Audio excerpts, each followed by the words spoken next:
Alright, so I marked the answers just to save you some time for me going over ones that don't work. But there's a lot of factors of negative 224, so there's lots of numbers. Positive and negative 1 should not work. Positive and negative 2 should not work. It looks like the first one that should work is negative 4 if you start from the smallest numbers. Now we need to make we need to make sure that none of the terms are missing. It looks like we're okay there. We've got 1, 5, negative 52, and negative 224. If we did this right, this should work. So we're going to bring down our 1.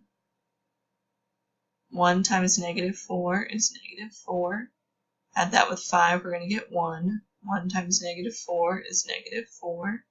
We're going to add that, we're going to get negative 56. Times 4 should be positive 224, and you should get 0 as the remainder. That leaves us x squared plus x minus 56. We need to factor that. That factors into x plus 8 and x minus 7. So altogether factored form should be x plus 4 from the negative 4 that should have worked, and then x plus 8 and x minus 7, which should give us the zeros negative 4, negative 8, and positive 7. Those are your zeros, and that's fully factored form. So just take your time on synthetic division. There's no need to rush through it, and you should just be patient. Keep checking numbers until you get a remainder of 0. Alright, let's see if we can work on the next one here. Again, I kind of help myself out just so I'm not wasting your time going through ones that don't work. On this one, again, we're looking for the factors of the constant. So it looks like positive and negative 1 do not work, but negative 2 should work. Positive 2 should not work. So let's try negative 2. Make sure there's no missing terms before we start. I think we're good. We've got 1, negative 5, negative 2, and positive 24. So we're going to bring down our 1. I like to draw a line so I don't lose track of what I'm doing here. 1 times negative 2 is negative 2. Add those together, you get negative 7. Multiply that with negative 2, you get positive 14. Add down, that's positive 12. Multiply, that's negative 24. Add down, you should get 0. So that leaves x squared minus 7x plus 12. That should factor into x minus 3 and x minus 4. So altogether we should have f of x equals, up here that's going to give us an x plus 2, and then an x minus 3, and an x minus 4, which is the zeros, negative 2, positive 3, and positive 4. Just, again, take your time, start with 1, negative 1, 2, negative 2, and then maybe 3, maybe 4.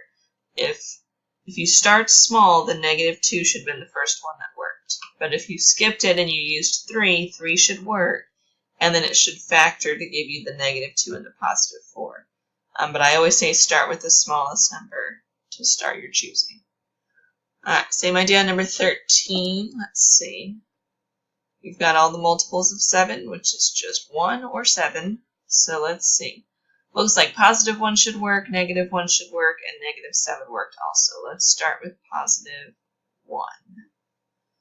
Make sure there's no missing terms. We're good. We've got 1, 7, negative 1, and negative 7. We're going to bring down that first 1. 1 times 1 is 1. Add down is 8. 8 times 1 is 8. Add down is 7. 7 times 1 is 7. Add down should give you 0. That's what we want. That leaves x squared plus 8x plus 7. That should factor into x plus 1 times x plus 7. So our factored form would be x minus 1 from up here, and then x plus 1 and x plus 7. So that gives you the positive 1, the negative 1, and the negative 7 for your x values, for your zeros. Alright, last but not least, let's knock out number 14. Alright, here we've got 5 and 4, so that q is not 1, but we still want to just stick with integers. So we've got plus or minus 1 we can try, and plus or minus 5 we can try. The fractions will come out from the factoring. So it looks like positive and negative 1 did not work. That means positive 5 might work. Make sure there's no missing terms. We're good there. We've got 4, negative 20, negative 1, and positive 5. We're going to bring down that 4. 5 times 4 is 20. Add down, we get 0, but keep, 0. But keep going. 0 times 5 is 0. That's negative 1.